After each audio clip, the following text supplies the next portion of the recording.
The painting adventure. Emily had always loved art. Since she was a child, she spent hours drawing and coloring.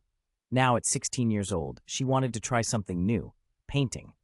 One sunny Saturday, she decided to visit a local art shop. The shop was filled with bright colors and beautiful supplies. Emily felt excited as she picked up a canvas, brushes, and some vibrant paints. That afternoon, she set up her easel in the park. The warm sun shone down, and birds sang in the trees.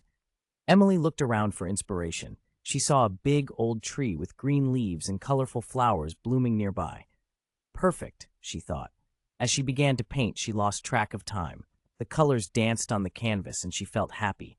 People walking by stopped to admire her work. An elderly woman smiled and said, "You have a talent, dear." Emily blushed and thanked her. After a few hours, Emily finished her painting. It wasn't perfect, but it was her creation, and she was proud.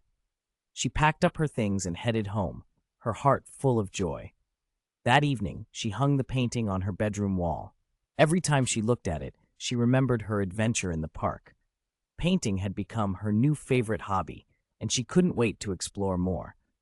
Emily realized that trying new things could lead to wonderful experiences, and she was excited to see where her creativity would take her next.